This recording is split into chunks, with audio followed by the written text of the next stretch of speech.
this morning. I have Andre here with me from Andre Swartz Consulting. We are recording today. If you have any questions, please drop it into the meeting chat. Again, I apologize for the delay, but Andre is here with me and he's going to run through our Ultraflex virtual trade show on handling textiles. Yes. Hello, everybody. I'm sitting in Germany in my office. Sorry for the technical difficulties. Now we have I have Andre here with me. I have a huge delay now, so I'll mute my computer. Whoa, that's okay. So everybody can hear me? Kylie, you can hear me? Everybody can hear you. Yep, we're all good. That's perfect. Okay, welcome. So let's hurry a bit to gain back the time. Can you just go to the next slide, please?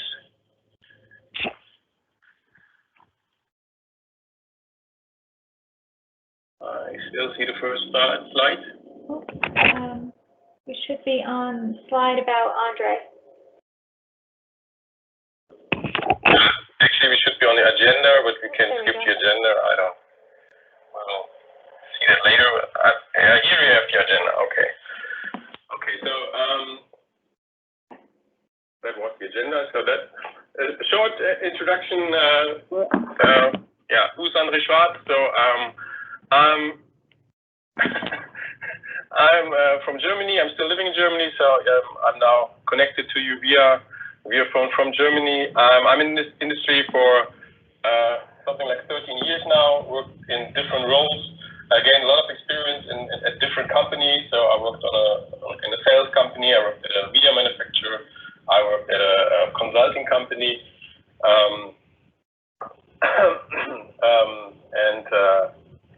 Since this year, I started my own company.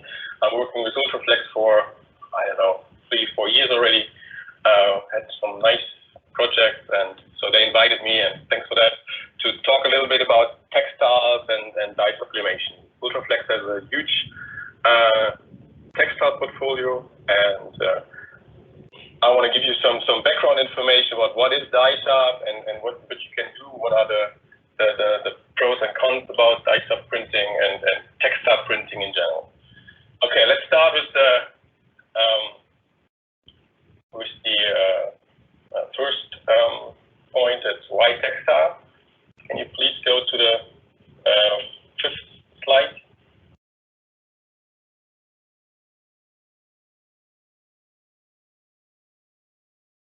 Hello?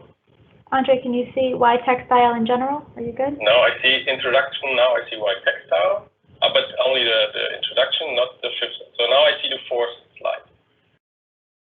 I want to see the fifth. Maybe there's just a delay. I don't know. Yes, there might be a delay. Now we are on. Now I see the right slide. Perfect. So textile in general. Why is textile that important to our industry and in general? So textile printing is a huge industry, and we from the let me call it sign industry, we only have a very little part in this textile business in general. It's something like 2 to 4%, but it's growing, something like 30% each year, and in general, but also in our industry. And why is digital printing in textile growing that fast? And I just have some numbers here. You see that it's basically it's because of the speed and the quality that gains. So I have an example here. In 2007, it took 40 days to produce 100,000 linear foot of digital printing on textile, and then just 2 years later, it was only 9 days for the same amount. And today we are at about 4 hours. So this is, I wrote it down, it's factor 240 within 10 years. This is a huge step forward, and that makes the textile successful. I wrote down some industrial solutions. That was printing speed. These are actual printers, and here you see the numbers. They are able to produce the linear meters or linear feet they are able to produce per minute, per hour, or per day. So these are just huge numbers. When we go to the next slide, we go to why textile in our industry. We're there, Andre. Go ahead. Okay, I still can see it, but I have it my own presentation. So what you always hear, it's a green product. So we print on polyester, and polyester, so the textile, it's a green product. It's polyester in general is recyclable, and PVC, what is the biggest part of the sign industry, is not. So it is a greener product. The dye-sub inks in general are way more environmentally friendly than all the other inks. That's one of the facts that it does not smell. And then some benefits of the textiles itself. So the media itself, it's lighter than for example a PVC banner. It can be shipped folded, or you can crease it, so it's much easier. So you can save a lot of money in the shipment. The handling in general is much easier. Another big advantage is the easy to install. So in Europe, it actually destroyed an entire industry. We had this decoration guys, interior designer. So they moved on from shop to shop when there was a new campaign or something, and then they decorated all shop. And then when they were done with the one shop, they moved to the other and the other and the other and the other. And how is it going today? Today, the marketing department, they just ship packages with fabrics in boxes to each and every store, and then the sales guys, they get a message, okay, on this day you need to come in earlier, just whatever, 15 minutes earlier, and then you just take out the old prints out of the SEG frames, put the new ones in. It's very easy, you can't do anything wrong, and you can change the design of an entire chain actually on the same day. So in the morning when they're opening, all stores in the entire country, they look the same. You don't need decorators or interior designer anymore. And textiles in general are very flexible, so you can produce a wide range of applications with fabrics. On the right side, I have a small table with some actual printers and the printing speed, so square feet per hour. And as you see, these are also quite high numbers. So the actual printers we see out there, they're able to produce big amounts of textile, and even in our industry. So that makes it even more successful. Okay, let's go. That was just a small introduction about why textile. Next step is dye-sublimation. What is dye-sublimation? So we need to go to slide 8, Kylie. Go ahead, we're good. Dye-sublimation, where does the name come from? It's just a physical process, meaning we're going directly from solid to gaseous. So the three classic states of aggregation is solid, liquid, and gaseous. So that's the classic states. And in sublimation, we go from solid to gaseous directly. That's where the name comes from. On the next slide, slide 9. So that's where the name comes from. But what does sublimation mean? What's happening? So the dyes we use in dye sublimation printing, they got activated due to heat. So you have 350 degrees Fahrenheit, and then they start to react. So they go from solid to gaseous, and then they penetrate the fabric, they go into the fabric, and then they stay into the fabric. And that is a huge difference to all the other ink technologies we know. So when we go, for example, when we do latex or UV printing, in these technologies we lay kind of a layered film on top of the substrate. Or in solvent printing, we do it. We also do pigments in the substrate, but only on the top of it. And in dye sublimation, we really penetrate the fabric. The pigments are inside the fabric, inside the yarn. So that makes it very. It does not crack. It does not feel. It's very robust. It's washable, and because the colors are protected in the yarn, and that makes it, yeah, that's a huge benefit. Next slide. That's also a huge difference in dye-sub printing. We don't have dots. So yes, when we print the images with a digital printer, yeah, for sure we print dots. So when we print on paper, on direct on fabrics, we see dots. But when we run the print for the heat press, then the sublimation starts, and then we gas the pigments inside the yarn, and then all dots disappear. That's another nice benefit actually of this technology, because it's very forgiving. So even when you see some small bandings or some small print issues on the print, in most of the cases when it's not too bad, it disappears after the sublimation process, because yeah, it's kind of blurring the print. Yeah, it's still sharp, it still looks nice, but you don't see dots, and so it's very forgiving. That allows you to print faster, because when you print on UV, for example, and you see banding, then it will not change anymore. So you will have the banding in the prints. And in dye-sub, it mostly, as I said, it kind of disappears due to this gassing. Next slide. Where does the dye sublimation start? So the textile printing started with all the classic or the analog print technologies we know, so offset, screen, rotary, and so on.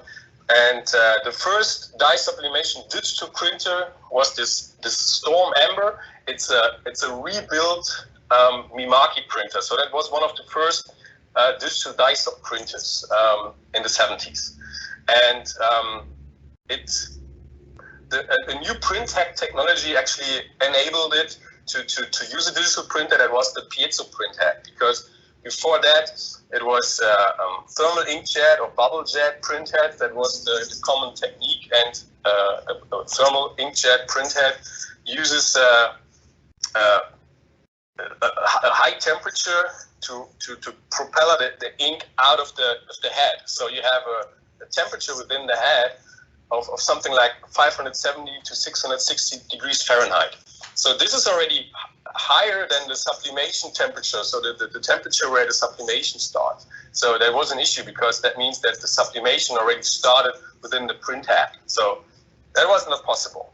And with the piezo printheads, you don't have the temperature in the printhead anymore, so that enables to use the printhead for digital printing, so to print sublimation ink with a digital printer. On the next slide, this is just a small point I want to talk to you. So maybe you heard about the latest HP dye-sub printers. That I think last year they launched the HP Stitched series, and HP is using thermal inkjet printheads. So actually, this is proving me wrong that it's working and what I'm saying now. But so why is it working with HP? So they did something special. They modified the ink. So they did something to the ink that the ink is not reacting that fast to the temperature. So for a short moment of time, the ink is not reacting to the temperature. So you can print it and nothing will happen within the printhead. And when you run it through the calendar or through the heat print, it takes a couple of seconds till the ink starts to sublimate. And that's the reason why it is possible with an HP printer to use, or for HP to use their thermal inkjet print technology for dye sublimation. Okay, next slide, just short information. So we're at slide 13. We have, in general, two different technologies we can use. So we have direct versus transfer printing. Direct means we start to print direct on the fabric. So we run the textiles, the fabrics through our printers. And transfer means we start to print on a paper, and then later on we transfer the ink from the paper onto the fabric. In the 70s, it started. So the first dye-sublimation printing was transfer. That was it was not possible to print direct on fabrics because the fabrics that at that time weren't equipped to print direct on them. The tension was not even, so it was just impossible to run a fabric through a printer at that time. So it started with transfer, and then something like 10 to 15 years ago, the first textile manufacturers started to develop textiles, and actually they started to develop coatings that enables printers to print direct on the fabric. So they developed a binder, actually a binder. A binder is kind of basically it's kind of a salt that holds the ink on top of the fabric till we run it through a calendar. It needs to be that we are able to have sharp prints and sharp lines. That's what we need. That's what we need for direct to fabric. So it needs to be coated. Otherwise, it's not possible. So it's not possible to print on an uncoated fabric. It is possible to print up to 198 inches on a direct to fabric. So there are textiles available in that width. Ultraflex has a huge portfolio of 198 inch rolls. That's where they come from, actually. So they started with the 16-foot banners and stuff. So that's where they come from. That's where they come for. So for sure they have textiles in that width as well. Another benefit from direct to fabric is a good print through on flags. So when you flag, one of the main things on the flag application, one of the quality things is that you want to have a good print through. That's one of the key features of a flag. And it is not possible to get a good print through when you print transfer. Why is that? Because you print on a paper, and then you bring the paper and the textile together in the calendar or in the heat press, and then the gas is only able to penetrate the fabric from one side, so at that side where it touches the paper. And when you print direct on the fabric, the ink is able to go around the yarn. So actually the entire yarn is covered with ink. And when you run the fabric through the calendar, then the ink or the pigments penetrate the yarn from all sides. So it goes all around. So that's the reason why you get a good print through on flags and direct to fabric. Depending on the coating you apply to the fabric, it is possible to have very high ink loads. And this is a feature, you need it for flags to get a good print through, but also for some backlit applications. A couple of years ago, it was kind of the message in the market when you want to do backlit prints on dye-sub, it needs to be direct. It was not possible to get good blacks on backlit in transfer. Luckily that changed because we have better textiles now, better papers. So this is not necessarily anymore. So there are two products in the market. I want to stand out a little bit. There are two Ultraflex products. It's a T202 and a T130. It's now we need to go back.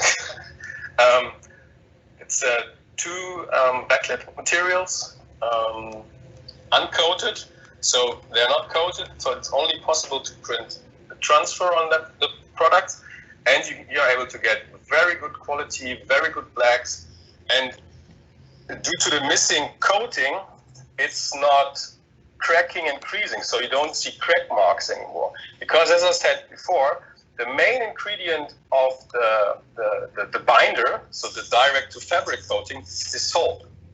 And there's someone skipping to the presentation. Sorry. I'm still at 13. Where was I? The binder, the coating. So the main ingredient of the coating is salt. And when you run the fabric through the calendar, you heat it up to 350, 400 degrees Fahrenheit. So after the heat press, there's no humidity left in the fabric or on the coating. So it's very, very dry. And what does dry sole do? It cracks. So that's what's causing the crease marks. And when you don't have a coating, then there is nothing that cracks. That it's that easy. Then one of the points I stated out is it's less waste. And I put in marks. It's in an idle world. That's a message I always got from customers. Yeah, when I do transfer, I have the transfer paper, so I have the transfer paper and the fabric, and after I'm done, I have all the paper, so I need to throw away all the paper. And yes, that's a fact. But on the other side, every time you change a media in a printer, you produce waste, because you lose something like, I don't know, 10 feet, 5 feet, depending on the printer, in the front of the media and in the back. Due to the loading, you need to add tension. So every time you change media, you lose, I don't know, 10 feet at least. And when you print on transfer paper, you don't change the media in the printer, because you print on paper. You only change the roll when the media is empty. And you don't lose media in a colander. So when you apply the fabric and the paper together, you only need something like whatever, 2-3 feet in the beginning, and then you can start transferring. So actually you produce waste, the paper, but you save a lot of textile. And the textile is much more expensive than the paper. So I prefer textile printing. Ultraflex has a dedicated line for direct, for textiles for direct printing. It's the D line. So all the products in the Ultraflex portfolio from the D line are equipped with a direct to fabric coating. That means that they're all printable in direct, but it does not mean that they are all printable in transfer. We'll come to that later. The next technology is, as I said already, transfer. So you print on a paper, and in this case, the paper is mainly responsible for the color gamut and the quality. So when you have a high quality textile and you use a very bad transfer paper, then the quality will be bad, because the paper is responsible. So the sharpness, the amount of ink the paper is able to handle, that's the main reason for the quality. Transfer paper is limited to 126 inch. There is one manufacturer in the world, that's the reason for this little star. There's one manufacturer in the world that produces transfer paper up to 198 inch, but it is very, very important. So I never saw that in our industry. So it's just crazy how expensive, because it's very difficult to produce paper in that way. In general, it's possible to print much faster on paper, because what is the easiest thing to print on? It's paper. Actually, every printer is able to print on paper. It runs very smooth to every printer. You don't need to have special tension or media feeding systems. It's just paper. It's very, very easy. Another point is that the quality in general is higher when you print transfer than when you print direct, because you print on a paper. So you can print very, very sharp lines and very, very short details, or very small fonts, and on a paper, and the sharpness even stays after transferring. Printing on direct, you print on a very, very, very rough surface. So it is never that sharp than when you print on transfer paper. And another big benefit is the great variety of medias you can print. So it is very, very difficult to print direct on stretchy medias, because it's just difficult to run them through the printer. The same with very thin fabrics. It's very, very difficult to print direct on these medias, because you can't run them through the printer. You all have head crashes and stuff, so you lose a lot of media.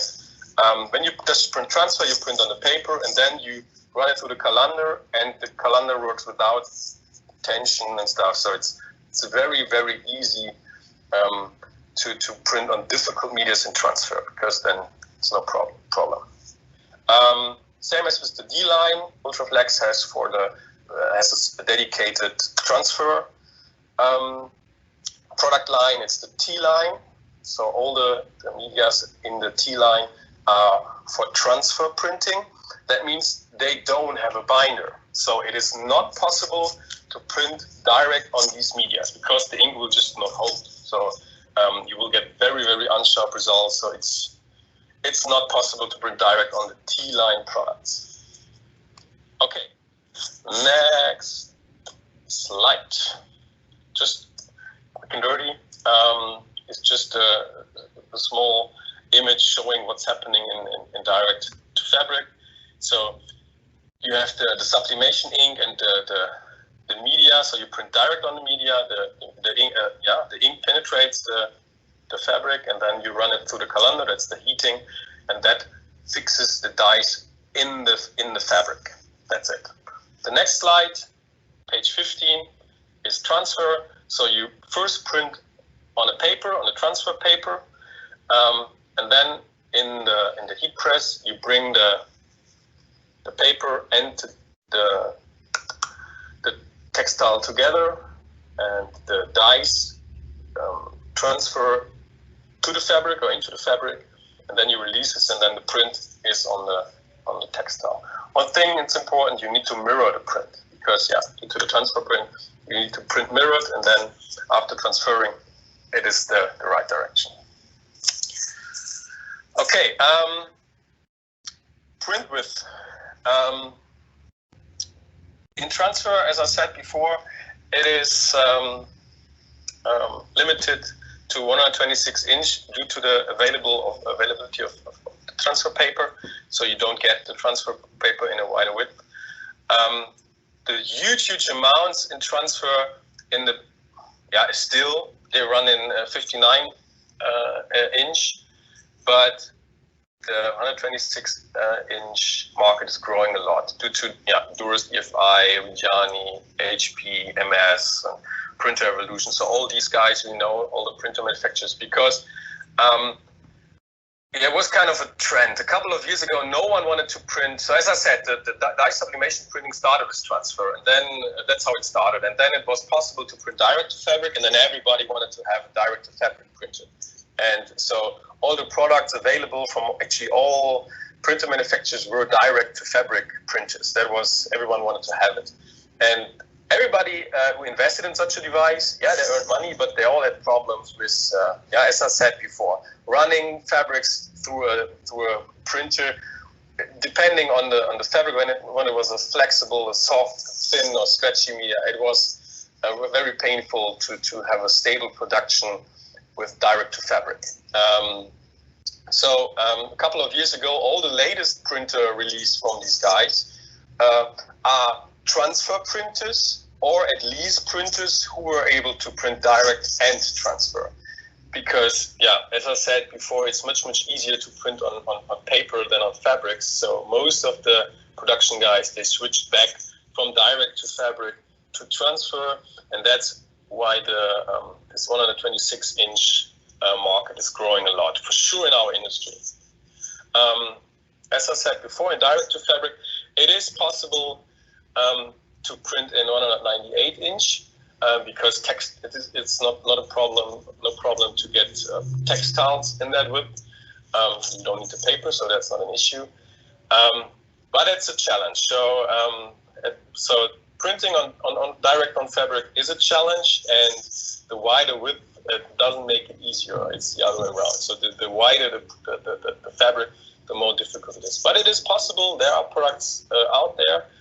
As I said before, Ultraflex has a lot of products in that width. So yes, but same story. The biggest market is in 126 inch. That's most of the printers, and that's where the big volumes are. Next slide. What do we need for sublimation? So we talked about printer. I will show you some printers on the next slide, but it's important. It's very important to have a calendar. So we are on slide 17 now, Kylie. And it's very important. We need to have 3 parameters. We need to achieve good results in dye sublimation. So it's the temperature, it's time, and it's pressure. The temperature, as I've mentioned before, the perfect spot for a good sublimation. It depends on the ink, it depends on the fabric, it depends on the paper, on the thickness of the paper, and a lot of things are involved in the temperature. But it's in somewhere between 380 and 410 degrees Fahrenheit. That's the kind of the spot where we're at. Then we have a contact time. It's between 20 and 55 seconds. So that's the time we apply heat to the dykes actually, and then it doesn't matter if it's transfer or direct. That's the amount we need that pigments gas into the fibers. And we need pressure. And we need pressure in both techniques. So if we do transfer, we need the pressure to bring the paper and the textile together. And another important part is to fix the fabric, that the fabric is not moving or shifting or something. So that's where we need pressure. And that's between 0.3 and 0.5 bars. This pressure is applied in the calendar. So that's important. 2 sentences about time. When the time is not long enough, then we still have unsublimated dyes on the fabric or in the paper. So that means it's not enough pigments gassed into the fiber. That means we have poor colors. When the time is too long, then it is possible that the pigments move out of the fabric anymore and go back to the paper or to the tissue paper, whatever. So then we lose color again. So they go in and they go out. So we need to find the perfect spot. And the same with the temperature. The biggest issue on the temperature is that at one point the media starts to shrink, or it starts to turn yellow. So when it's too much temperature or too long. So it's a fine line we need to find to get the best results. No? Okay. Next slides. Just some pictures of some available options out there. So on the upper right, you have a Cliveric calendar. It's a beltless calendar that only works for direct to fabric because that has no pressure. Then in the middle, you have a Monty calendar. I think Cliveric and Monty are the most common calendars out there. Then there's just a vacuum table that is mainly used for very flexible media. So when you sublimate to plate, so it's not only necessary, it's also possible to print on polyester coated or polyester plates. But where these vacuum tables also are used is for applications very, very flexible textiles, so like jerseys or sports stickers and stuff. Because due to the vacuum, you suck the ink or the gas deeper into the fiber, so you get better penetration, and when you stretch the fabric, it's not losing that much color due to the stretchy. So that's also an application where a vacuum table is needed. On the lower left, you see this is a degen printer. This is just an example for an inline fixation. So that means that the printer and the calendar or the heat unit are connected to each other. In this case, the ready-to-use product actually comes out of the printer. So both steps are just happening right after each other. So after printing, the fabric runs through this heat unit and gets sublimated, and then it's done. It's a common technique. So even EFI, they have the Fabri-Vu. There's an I version, I for inline available. There are other Printer Evolution. All these printers have inline fixation. It's working. It has limitations. Not every textile or every fabric is working with this technique, because as we saw on the previous slide, we have 3 parameters. We have time, temperature, and pressure. And these things, actually you can only control one parameter, and that is the temperature. You can't control the time because the time is given by the print speed.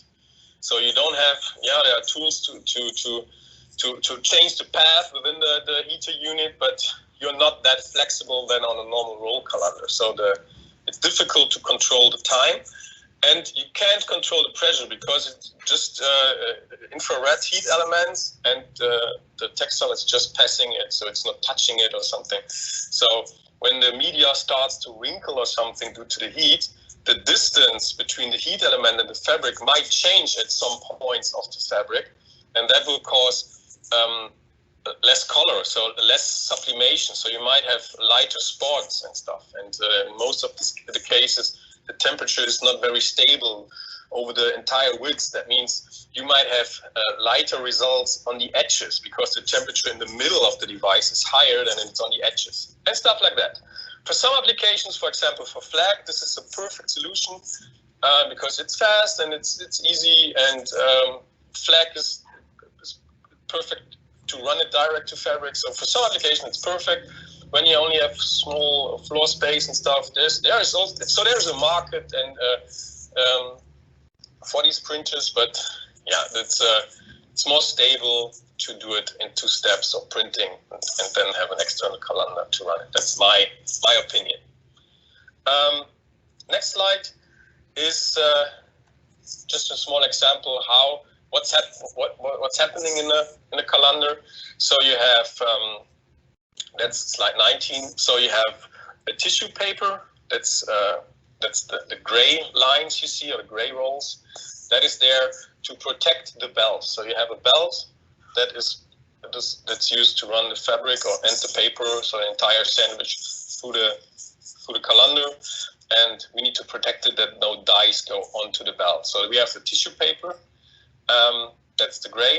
Then the green is the fabric, the textile, and red is the paper. So in the colander, we bring everything together, and after the sublimation process, we separate it again. And after the sublimation process, the pigments they move from the paper to the fabric, and that's what's happening in there. Just short to show you. Next slide, just some examples of printers. I think all the major printers are there. So we have on the upper right, it's the HP Stitch. Then it's a Durst Rotex. There's a Fabrivou. This image shows a 5-meter Fabrivou. Then on the lower right, it's another Degen printer. So with a much bigger inline fixation unit, Epson, Roland.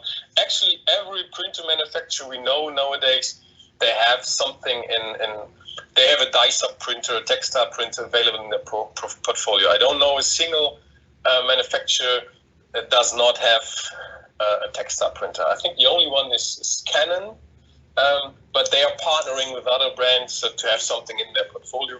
But all the others, they have a dye-sub printer, and that shows that this is a very important ink technology, and that it is a huge market, and that it is a growing market. When every manufacturer is focusing on it, that means something. As we're not able to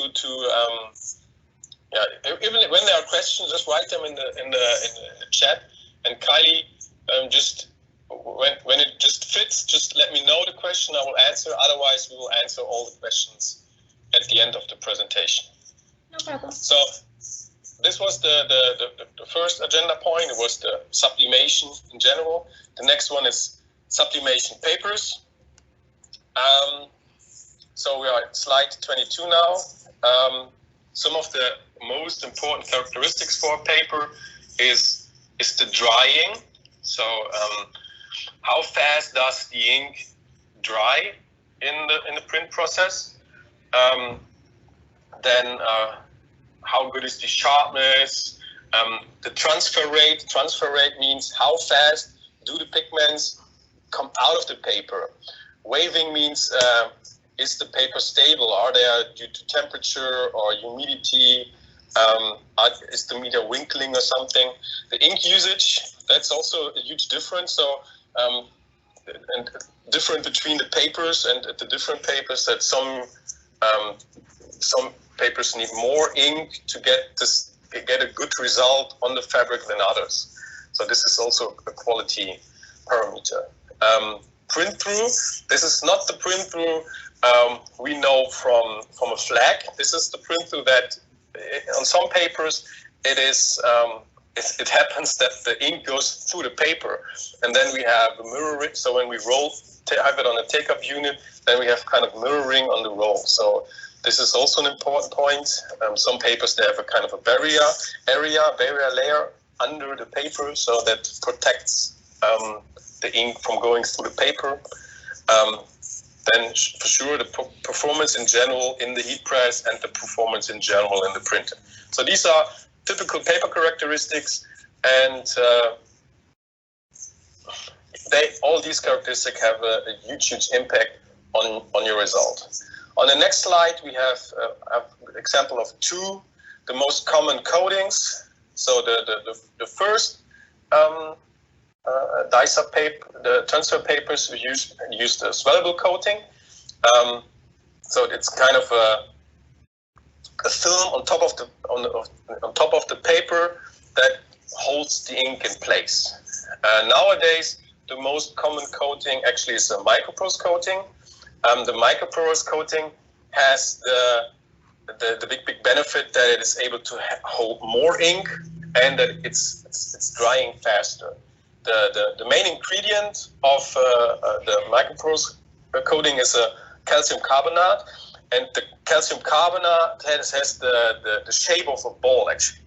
So the structure of this coating looks like a sponge. So the ink goes into the sponge, holds the ink. That means the ink is drying very fast, and you can apply a lot of ink.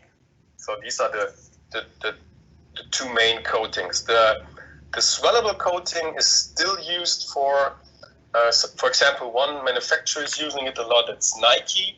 So Nike is their main production is in Asia. But what they do is they do most of their prints. They do them in Europe or in the US, and then they ship the paper to Asia, and then the guys there, they transfer it to the shoes or the shirts or whatever, and then they produce the final product out of it.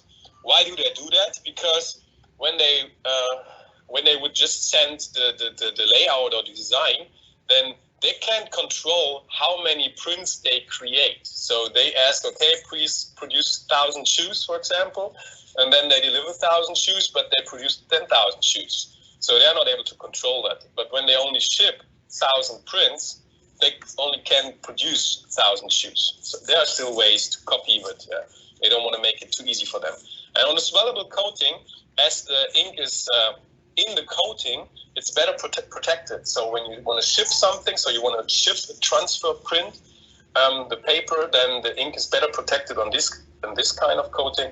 So that's the main usage for swellable coatings. Okay. Next slide.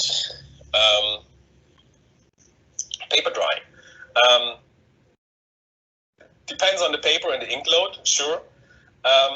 And the drying temperature, actually. There are different techniques. So the printers, the printer use different techniques to dry the ink. So you have contact at the heat or print plate, and as we know it from solvent printers, for example. Some printers apply hot air, like the HP stitch printers. They don't have a heat plate or something. They apply hot air, like an hair dryer, to dry the ink after the print process.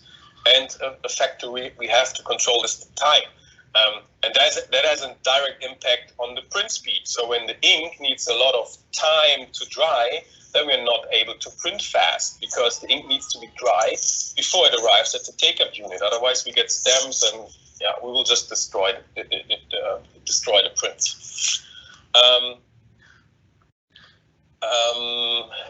Maybe just some information about which manufacturers do we have in our industry.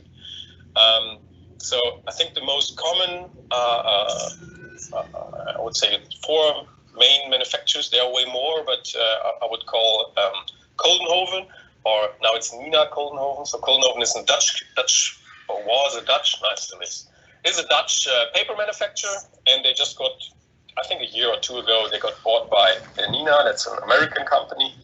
So an American company bought this paper manufacturer. Then we have Beaver, that's an American paper manufacturer specialized on transfer paper. They just got by Köhler Group, that's a European company, so the other way around. A European company bought an American paper company. Then there is Sappi, that is formerly known as Chum Paper. It's also European, and we're located in Switzerland. It's also a very common brand. And then there's Spectrojet. I think that are the most common paper brands I know in this industry. There are many more, but I think for sure Kohlhoven and Beaver have the biggest market shares in the US and in Europe. Next slide, 25. This is also very important for transfer printing. It's the paper take-up. So it is very important that the take-up unit works tight and straight, because when you run the paper through the calendar afterwards and it's not tight and not straight, that would mean the paper would move in the calendar, and that will give bad results. So that will give kind of shadows and flags to the print, because then the paper is moving in the calendar, but the textile is not. So then the image will move and shift. So it is important that you have a good take-up unit on your printer, and then that you take good care on the take-up in general. On the next slide is just a short picture out of a data sheet from a transfer paper manufacturer, and this shows you some characteristics, how they sell and how they position their papers. So you see you have different grammages, and then they say ink coverage, so how much yeah, right, perfect. So ink coverage, so how much ink the media is able to handle. Then the transfer yield, so how fast the ink or the color comes out of the paper, so it goes into the fabric, and the drying speed. Then they have the different applications to show, so fashion, sportswear, signage, home furnishing, and as you see, the heaviest paper they have in this example, it's 140 GSM paper, and that has the highest ink coverage, the highest transfer shield, and the highest dry speed. These are all papers with a microporous coating. But you also see that when we go talk about drying speed, then even the 95 grammage paper has the same drying speed. And when we talk about ink coverage, so that's the grammage itself is not the only point that has an impact on drying and ink coverage. It's there are different, a lot of things have an impact on that. But it's important that you use the right paper for your application. So what do you want to achieve, and what is your main application? And maybe sometimes it even makes sense to have different papers for different applications. So when you have a backlit or high quality prints, then it might have sense to have a paper for that, and for frontal applications another one, and so on. So a paper is not paper. From my experience, most of the print shops, they were mainly with one paper. That is something like one fits for all. But for some application, sometimes it makes sense to have a dedicated paper for this application.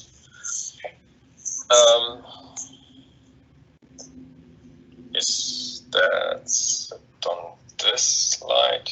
Now one more thing for this slide. So something from my experience I had in the field. So the transfer paper are designed and developed to handle as much ink as possible and as fast as, and to cover as much ink as fast as possible. But the paper does not differ if it's ink or if it's just humidity in your print environment. And that means that, now we're still on 26, Kylie.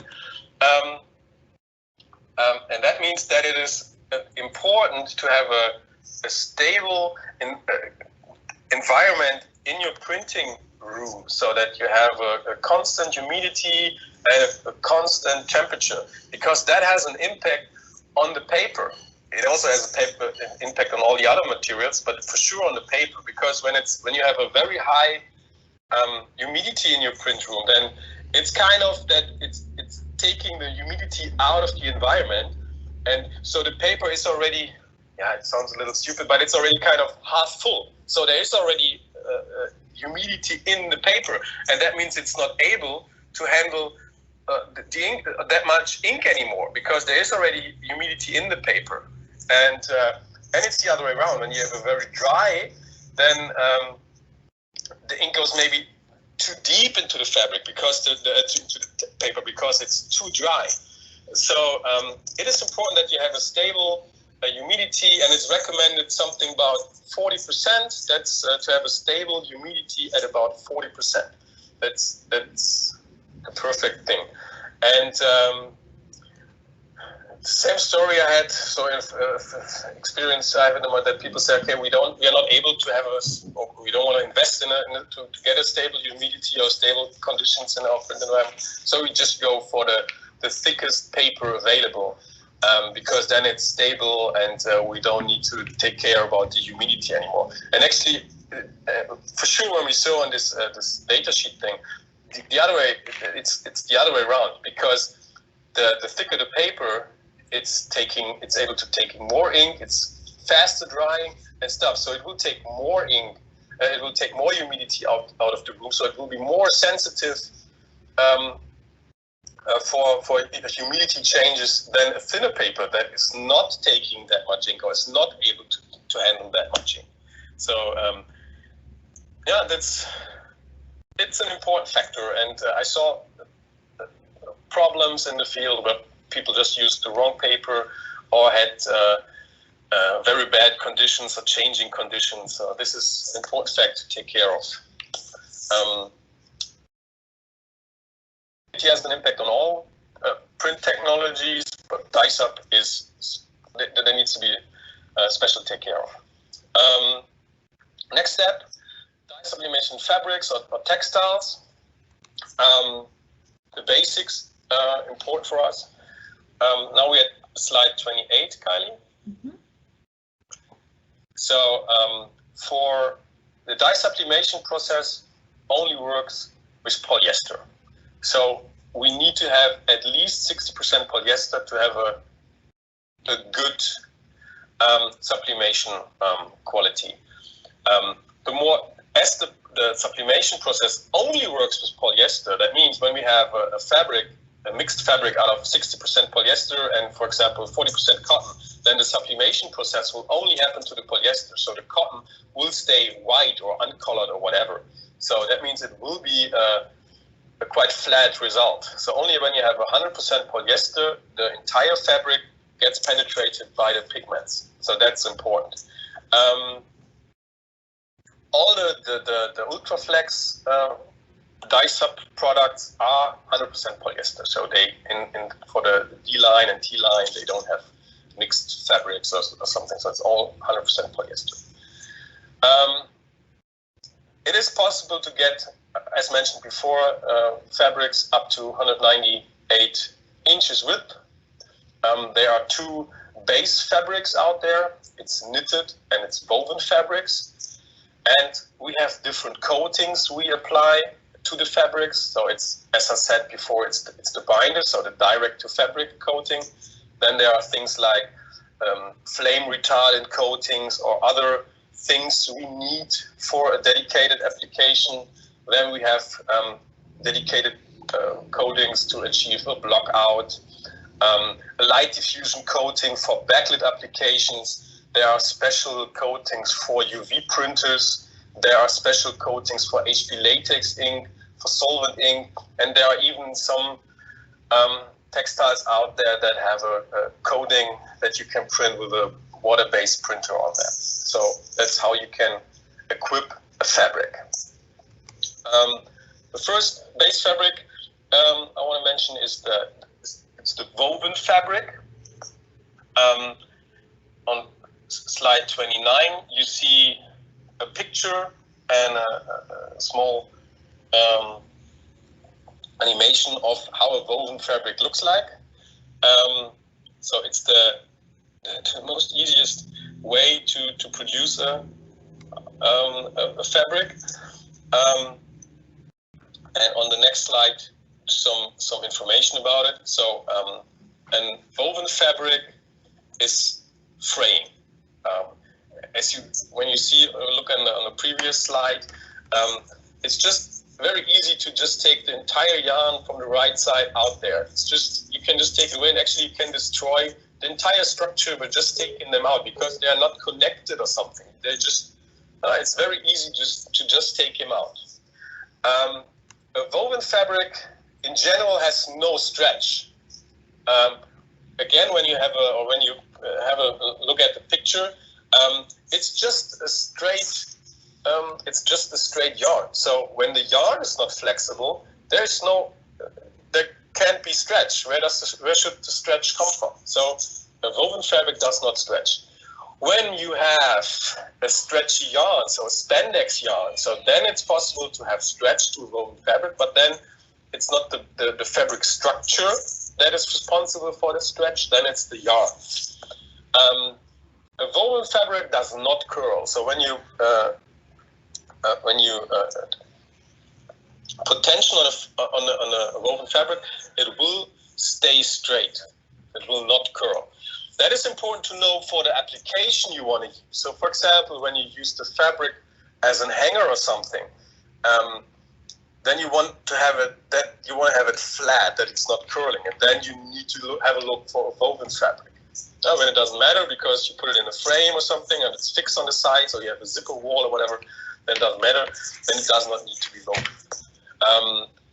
During production, it is very slow to produce woven fabrics. So, in average, one machine is able to produce something like 500 linear foot per day. That is not much. So, this is something a standard on average printer in our industry is able to print in a couple of hours. So, you need multiple weaving machines to feed one printer. So it's very, very slow. That means all the production places for woven fabric, they are huge. There are hundreds of these weaving machines standing next to each other, and they weave 24/7. Due to the speed, the raw material is very expensive because, yeah, as I said, it takes forever to produce a huge amount of the material. On the next slide, on slide 31, you see some examples of the Ultraflex products using a woven-based fabric. And it's two products from the T line, so from the transfer line. It's the backlit event T202 and the backlit precision 2130. That are the backlit products I mentioned before, which give great results. And then it's, for example, the D365. It's a blockout product with a white bag, and yeah, these are typical woven fabrics out of the Ultraflex portfolio. The next textile category we have, it's the knitted fabrics, and same story. You have two pictures. So just a close picture of the structure of a woven fabric and an animation. And here you see a knitted fabrics is it's a lot of knots applied to each other. So it's knots. So everything is knotted together. So when we talk about stretch, and now when you have a look here, when you stretch the fabric, you see due to these knots, you can change the structure of the fabric. So depending on the structure, knitted fabric is stretchy, and depending on the structure, it can be very stretchy. So the structure has an impact on how stretchy a product is. And when we talk about fraying, when we put the woven picture back in mind, here it's not possible to take a yarn out because they are not to each other. So a knitted fabric does not fray. But when we go to slide 33, it does curl due to the structure. So when you put tension on it, and due to the stretch, the knitted fabric does curl. So it is important to have a look to have the right base fabric for your application. So does it matter if it's fraying, or does it matter if it's curling and stuff like that. The biggest difference in production is the production speed. So when we talked about 500 linear meters on weaving, we're talking about 8,500 linear foot per day, and we talk about 8,500 linear foot per day on a knitting machine. So one flag knitting machine produces something like 8,500 linear foot. So this is much faster. That means the raw material is much cheaper. That's one point why a flag, for example, where it needs to be very cheap base fabric, why it is out of knitted fabric. So it's just much cheaper to produce knitted fabric than it is for woven fabric. On the next slide, slide 34, same story. Here we see some products out of the Ultraflex portfolio that have a knitted base fabric. And when you have a look at the names, you see already. So you have Soft Stretch, Super Stretch. So here you have stretchy medias.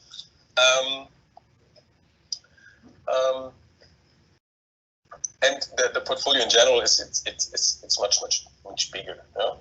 So these are all the knitted products from the Ultraflex production line portfolio.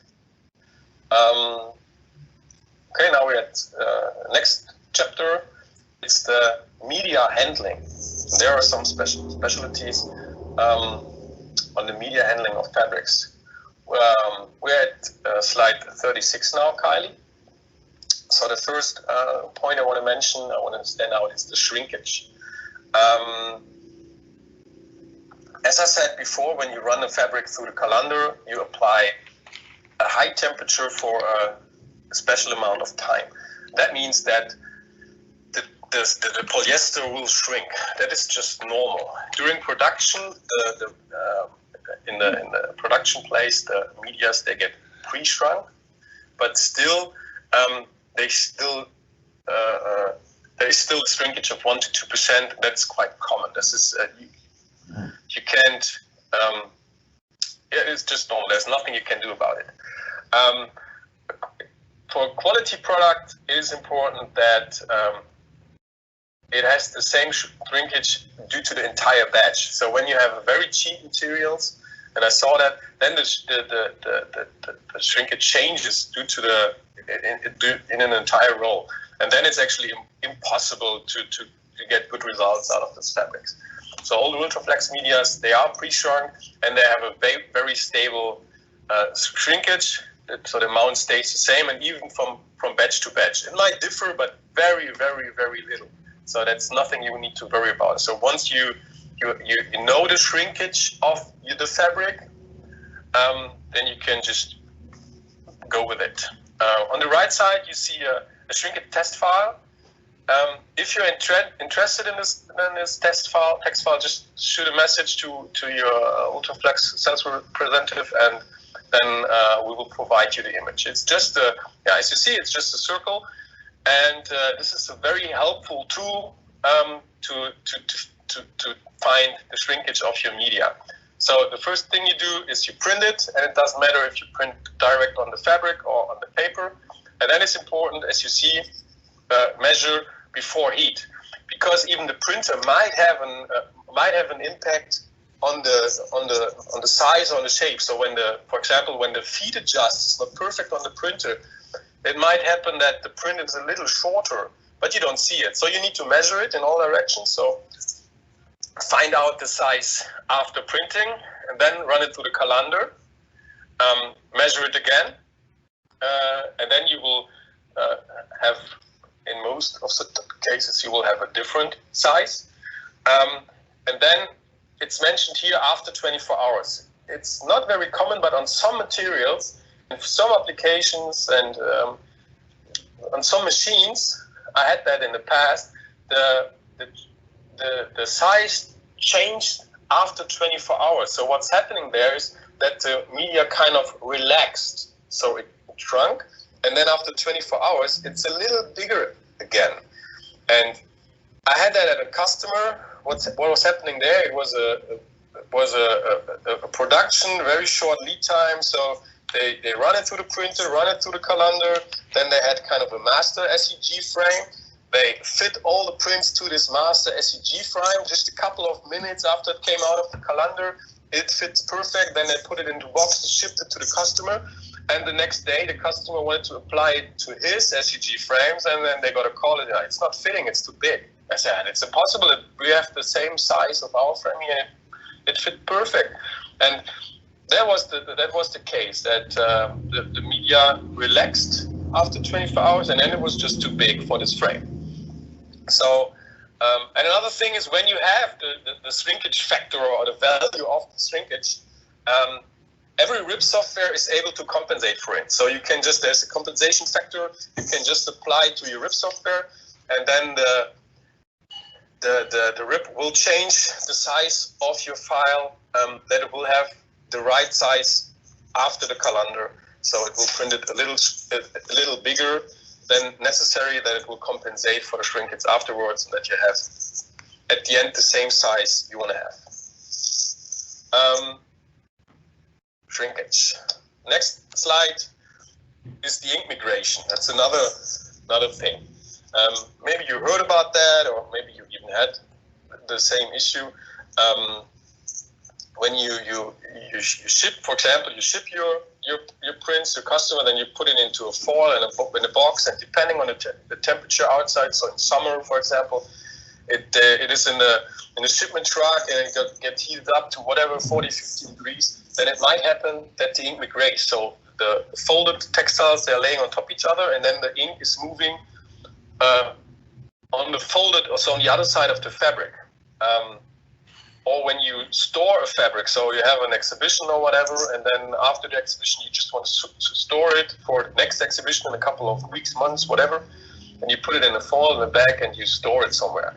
And sometimes it might happen that the ink migrates, and that actually means that it destroys the print, so you can't use it anymore afterwards, because the ink is moving and the images is all around the fabric, so it's not working anymore. What is causing the migration? So it can have multiple reasons. In most of the cases, it is something wrong with the settings. So maybe you apply too much ink, or you have the wrong calendar settings, so that it's, for example, not enough temperature, or it's just you ran it too fast through the calendar. Sometimes it might be a coating issue, so that the coating has an impact on it, but most of the times there's something wrong with the settings. And same story, we have an immigration test file for that. If you're interested in that, you can just ask for it, we'll send it to you. It's just a PDF file. You print it, and then you cut it and you fold it. There is a folding instruction on there, and then you put it in a plastic bag. You put a little weight on it, and then you wait, for example, a week, and then you open the plastic bag and have a look, and then you see immediately if something happened to the print.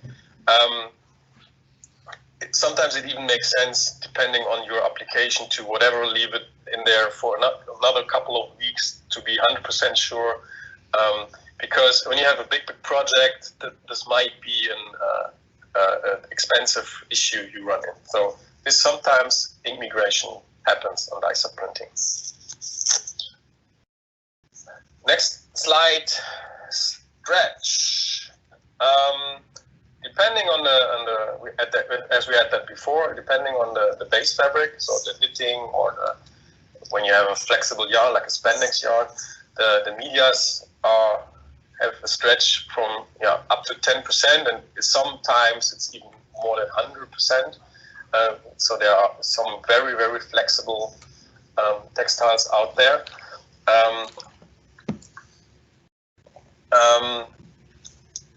And it's very important to know for your production, and for sure for the final application, to know the stretch, because you need to have the right size of your image. If you print it too big, then you don't use the stretch, and then it's just hanging loose, so you need to print it a little smaller, but you need to know how much smaller, that it's not too much stretch and not not to less stretch. So this is something you need to take care of. And then it's also an important fact that the stretch in length and width might be different.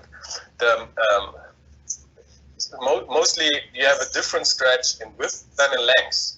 And the media manufacturers, they try to produce or design the fabrics, this is the base structure, that you have more stretch in the width and less stretch in the length, because that makes it much easier to handle the fabric. So when you run it direct through a printer and you have stretch in the length of the fabric and you put tension on it, then you stretch the product already in the printer. That means what happens is that you have something like, I know you want to have a 10-foot print, and you print it and it is in the printer with tension, then the image is 10 foot, and then you take it out, so you release the tension, and then it's only 6 or 7 feet. So that doesn't help. So you need to take care of the stretch of the fabric. In general, it is much easier to run a stretchy fabric through a calendar than through a printer. So there are products equipped with direct-to-fabric coating, so you can print direct on it, but it's much easier to do it in transfer, because then you don't have the hassle of tension and stretch in the production, and so on. Ultraflex, they have some stretch products, so they have the super stretch and the stretch, and they have them with direct-to-fabric coating, without. So they have some very nice and very stretchy medias for applications like zipper walls and stuff like that. So with stretchy medias, there are tons of applications you can do that. As you see in the slide, there is a soft stretch D222 and a soft stretch D221, and this is actually a good example. It's the exact same base fabric, but the T1 is without the binder, and the D1 is with binder. That is the difference between this product. So the T only works for transfer, and the D actually works for both, but it is designed for direct to fabric. Next slide, 39. Creasing. I mentioned that already at the coding slide, that the main ingredient of the coating is salt. So when you fold or crease a fabric right after the calendar, or when you have an environment with a very low humidity, then you have no humidity in your fabric, and that means that the product is very crease sensitive, because you just crack the salt on the coating,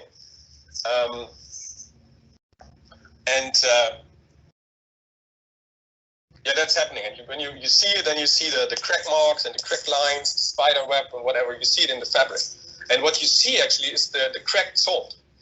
And there's in most of the cases, there's a very easy tool or is an easy option to erase the cracks. It's just when you apply humidity. So use a steamer, apply humidity to the fabric, and then you can kind of erase. You can erase the crack marks. So the salt gets the humidity back, and then it relaxes, and the crease marks will disappear. So a lot of the stand builders and exhibitions, they have something like this steamer with them as a tool, and then after the application, they just erase. When there are some crack marks, they just erase them with the steamer tool.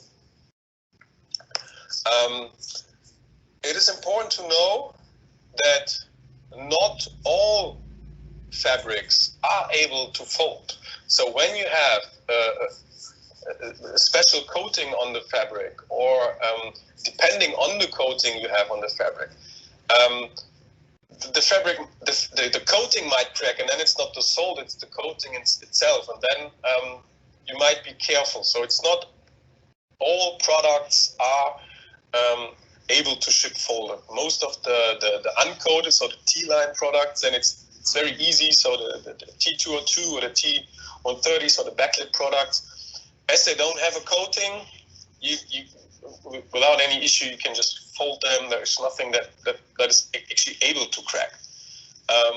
When you have a Bolero, for example, that is a product, an Ultraflex product designed for UV printing mainly, that has a light diffusion coating, that needs to be handled carefully. So maybe it's better to ship that on a roll. So it always try it, be careful, and have a look at that.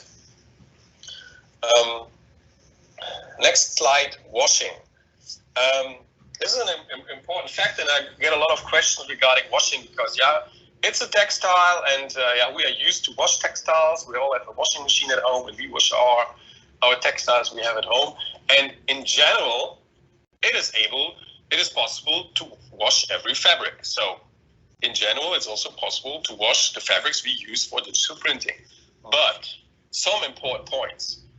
The flame retardant, the fire retardant treatment is applied in it's a base coating, so it's applied around the yarn. And when you wash the fabric, the ink will stay in the yarn because, as mentioned before, the pigments are in the yarn, so they will just stay in there. But you wash away the coating from the yarn, and so the fire retardant treatment is around the yarn. Then after washing, it's gone.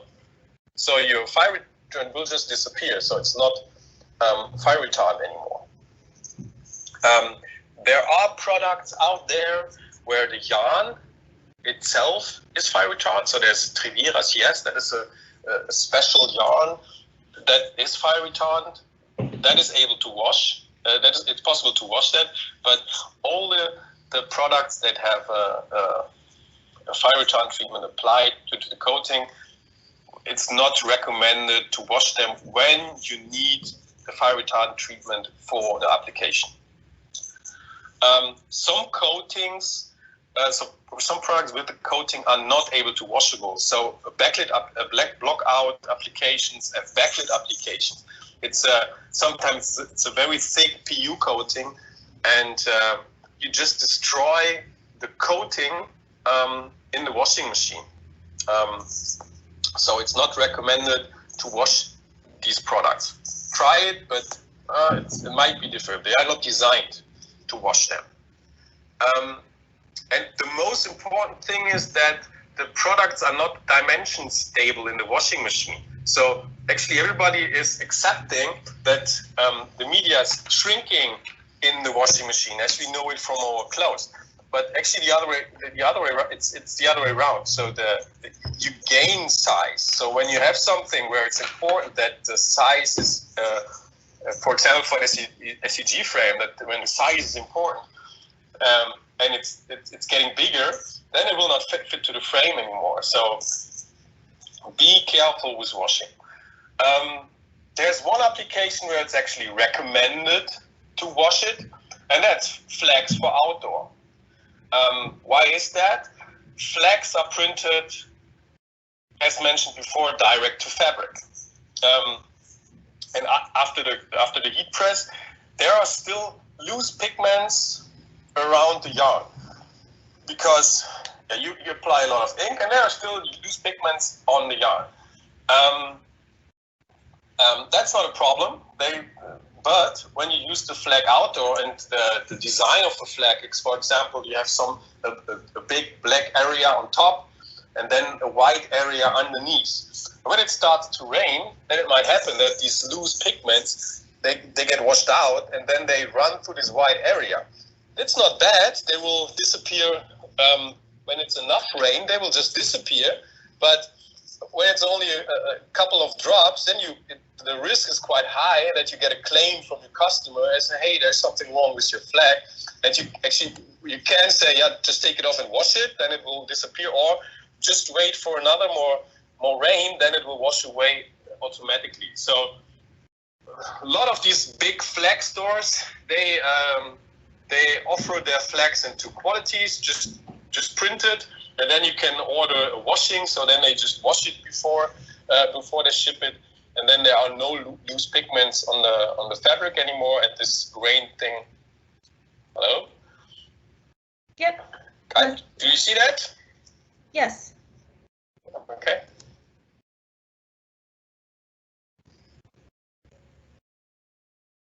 I just go on talking. Yep. We're good. Sorry, Can you Andre. hear me? Yeah, I can hear. Everybody can hear you. You're good. Sorry. Perfect. But so to avoid claims, it just make in some application, it just makes sense to wash the fabric. And on a flag, it's just actually not important. The size is not that important. So when it's a couple of whatever, when it's an inch bigger after washing, no one will complain because you will not see it. For the next slide, you don't see it, but it's not nothing to see anyhow. Here we go back. Due to this COVID things, I wasn't able to manage to get some pictures to show you. I just want to mention here. So most of the fabrics, actually every fabric, is equipped with optical brightness to have nice and shiny white colors. This is something we need to take care of. What does an optical brightener? The optical brightener is tricking our eyes. When we do color management with the measurement device, the measurement device sees the optical brightener and our eyes does not. So, and as there are a lot of optical brightness, there are special measurement conditions like M2. That means the measurement device cuts off the UV part from the measurement, and this is an important point for fabric. So in color management, the optical brightness are important. Rendering intent, depending on the just a short summary. What is the rendering intent? The rendering intent is a wording from color management that takes care of colors that are outside the color gamut of the printer. So we have a file, and there are colors in my file or in the customer file, and the profile or the printer or the media, whatever, is not able to reproduce this color. So the rendering intent takes care of the colors the printer is not able to reproduce. So to bring this color somehow on the image, so how it handles that. And as there are, for sure, on fabrics, depending on the fabric and on the application, there are sometimes huge differences. So there are sometimes the color gamut is very small, depending on the fabric. That means there are a lot of colors on the image or from your customer that the printer is not able to print directly. And then there are rendering intents that take care to have at the end a good result. So there's a perceptual and relative rendering intent, and for example for logo colors, it makes sense to have a relative rendering intent because it tries to get as close as possible, and the perceptive rendering intent tries to create nice images.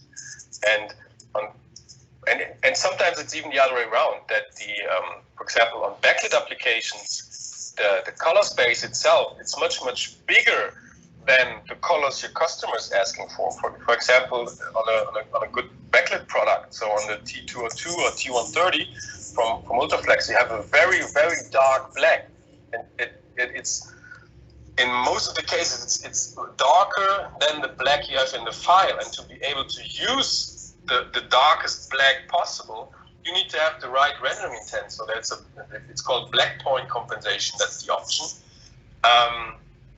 And it's taking care that it's changing the black of the file to the maximum black of the fabric to get the best result. So for sure in dye-sub printing, it is important to have a look at rendering intent. This is a color management thing, and it will fill an entire presentation, but I just want to mention it. And last thing on media handling is the surface direction. So I had tons of problems at customers because they produce a big campaign for a customer, and they have images applied next to each other, and due to have a good media usage, they nest the files. and they rotate some of the image. So they just change the direction at 90 degrees, and then they apply them next to each other, and then they have sometimes huge color differences. And then they say, what is wrong here? There's something wrong with the media. I printed it next to each other, and it's the same image, or it's the same color on the same printer, on the same roll, and on the printer next to each other, but still it's a different color. And what's happening here is you have the textiles, most of the textiles, they have a very rough structure. So the light reflection has a huge impact on the final colors. So, and when you change the surface, when you change the direction of the surface by 90 degrees, that might cause a different light reflection. So you have the same ink, the same amount of ink on the same yarn. You just change the direction of the structure, and that is causing a different color. So it is important to use, so when you apply prints next to each other, it's important to stick to the direction. So don't change the direction to have a better media usage or something. That might cause huge problems.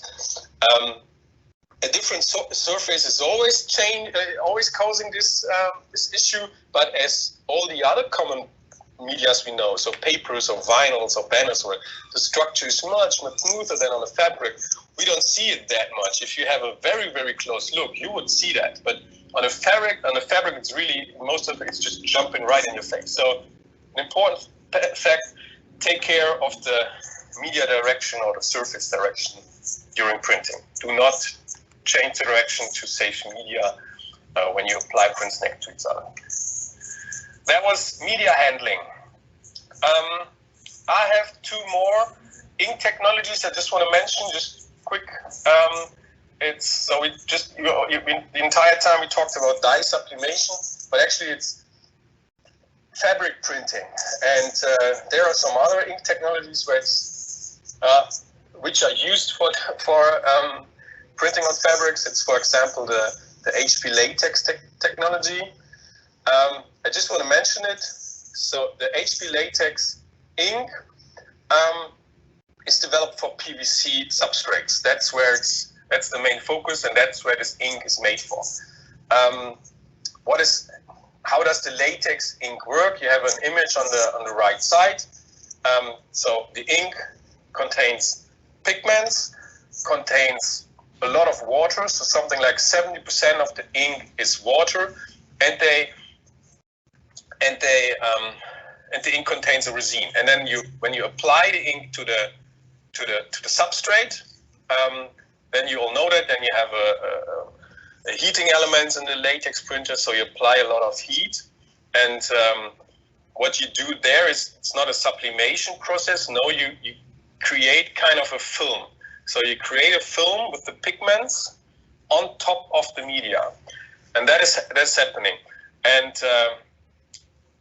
on a very smooth surface, like a PVC vinyl or something, you get very good results. You have a very good ink adhesion, very good ink resistance, but the ink adhesion on fabrics, on rough surfaces, is limited. There are customers out there using fabrics. They're printing on fabrics with the HP latex printers. It works. But there are limitations. So the ink is it just peels off. It's not the stretch resistance. It's not very good. So you need to be careful with the prints, depending on the product. So this is very trial and error. Maybe you all know that HP has a certification program. They have tons of different categories. So certification for paper, for vinyls, for banners, for whatever. And there is also a certification category for textiles. They call it durable textiles. And that means there is a dedicated certification program for textiles. So every category has a special parameter the media needs to match to be certified. And they put the main focus on durable textiles, on durability, so on ink adhesion and ink resistance. And Ultraflex has two two products in their portfolio that are HP latex certified for durable textiles. It's the Ultra Poplin and the Vortex Stretch. That does not mean that all the other products don't work, but these work. There is a certificate that these work, and for the others, you just need to try. Yeah? But it's, in general, HP latex technology in general is not the perfect ink technology or not the best ink technology to print on fabric. So when fabric printing is your main application, you're thinking about purchasing a printer, then it shouldn't be a latex printer. Next slide, next ink technology, fabric printing. Fabric printing, it's a little similar. It's the UV ink does not contain water, so the ink usage in general is much lower than on latex ink. But in general, it's kind of the same thing happening. So you print on the surface, and then due to the UV ink, the ink dried due to the UV light, and then you have a film with the pigments on top of your surface, on top of your media. The good thing is that the UV inks are quite aggressive is the wrong word, but they work on nearly every surface, and it doesn't matter if it's a rough surface or if it's a smooth surface like glass or metal. The UV inks actually work on nearly every surface. But one very important thing when we talk about fabrics, you need to have a closed coating. So you need to have a knife coating. It is possible to print on an uncoated fabric, even on an uncoated fabric like for transfer. The ink, it will work. The ink will stick, but the drying process is a light, and when there are ink between the fibers, between the knots or under the fiber, around the fiber, and the light does not have access to the ink will not dry. And undried or uncured ink is sticky and it smells. So and the colors will be flat because there is just too much ink in the structure of the fabric. So when you have a knife coating on the fabric, then the ink cannot go inside the structure, cannot go around the yarn because it lays on top of the coating. Then it cures completely. It does not smell. The adhesion is much better. It's not sticky, and so on. In UV printing, 198 inch is quite common, so that's where it comes in place, and a lot of people using UV printers for backlit applications. So like the S181 from Ultraflex, it's a very nice product, available in 198 inch, and it has this coating. It's a perfect media for backlit applications on UV. Another thing is that most of the UV printers, so when we talk about EFI and Durst and all these guys, they have a very professional media feeding, so it is actually quite easy to even run fabrics through this printer. So it's a different story with for example, with a Roland printer or Mimaki printer, something where you have pinch rollers and where you actually, that's a little bit more tricky. So on these big UV printers, you can actually run nearly every media through it. And as mentioned before, you get very good results with backlit application, because in UV printing it is possible to apply multiple layers. So you can, for example, double strike. I think everybody of you heard it means you print 2 times ink on the media, and that results in very dark blacks and very shiny colors when you put a light behind. Backlit applications. This is as it is a big thing for the printing industry. It's a big application. It's a big market. It got its own mentioning. So when you see on slide 47, you see some images of backlit applications. So mostly it is SEG frames, but sometimes they even cover entire houses with prints. So this light wall system, this is it's the outside of a building with the S181. So the variety of applications is just used for backlight, and the attention you get with a backlight frame or with a backlight application is just much more bigger than with a frontal application. And actually it's quite cheap, so you need to frame anyhow, or the whatever the system where you apply your media on, and these LED systems are getting cheaper and cheaper every year. So the difference between a frontlit SEG frame and a backlit SEG frame is getting smaller and smaller. So that means I expect that the backlit market is already big, but I expect that it's getting, as the last years, it's getting bigger and bigger and bigger. On the slide, you see some of the backlit products from the Ultraflex portfolio. So I mentioned it already a couple of times because I like them that much. It's a T202 and a T130. Nice products for for transfer printing. The backlit Optimum is also a dye-sub product, but it has, as you see, it's a D270, so it's equipped with a binder, so for direct to fabric. This is kind of special because it's a direct to fabric product, but it does not have a light diffusion coating. So it's just due to the very tight structure of the fabric. You don't need a light diffusion coating, but you still have no pinholes, and so the structure itself gives the diffusion. And as you don't have a thick coating, it's not does not crease that much and stuff. So it's a nice product. Some of the other product, like the mentioned the S181, it's not for dye-sub. It's for solvent or UV printing. But just as you see, there are a lot of different products available for backlit applications.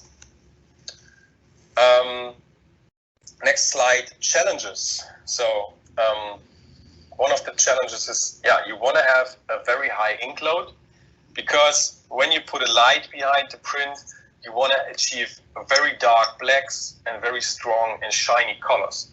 That means you need to have a lot of ink or very good inks, so high saturated inks, high saturated colors. Another challenge for backlit application is the crease resistance, because after production you want to ship it to your customers, and a lot of things can happen to the product. So you want to have a very crease resistant product, because when you put a light behind the product, you will see every little crease mark will just jump right in your face. So it is important to have a good product. I mentioned again the T202 and T130. I'm sorry for that, but as I said before, they are uncoated, so there's no sold or something on the fabric, so they will not crease. So for this application, they are just perfect. Another challenge is the pinhole. So you want to have a very tight and close surface that when you put a light behind, you don't see pinholes or something. So that means, as mentioned before, you need to have a light diffusion coating or a fabric that is very tight, that it has no pinholes. And so the woven fabrics from the T130, T202, the D270, they are that close that you don't have pinholes even without a light diffusion coating, and it's a quite nice feature. Industry fairy tales is something I just hear a lot from customers. Dye-sub backlit printing only works with direct to fabric, and I would say in the past maybe yes, because the fabrics, there were just no good, or there were just no good fabrics out there. good fabrics that work for dye-sub applications without coating and so on. That means dye-sub, back in the days, it worked only for direct fabric. So in transfer a couple of years ago, you were just not able to apply enough ink, or the medias were not that good to get good blacks.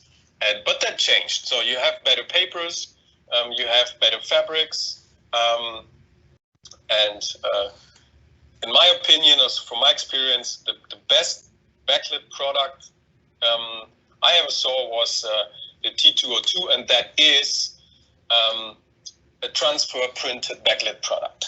So this is not right anymore. And then this is the same. You need to have a light diffusion coating to have, or to prevent or to close pinholes. Same story. Back in the days, that was true because there were just no good base fabrics that were tight enough to prevent pinholes. So they just put a knife coating as a light diffusion coating on back, and that closed the pinholes. But nowadays we have very nice base fabrics that don't have pinholes even without a coating. Yeah, that's actually it. That was the end of my presentation.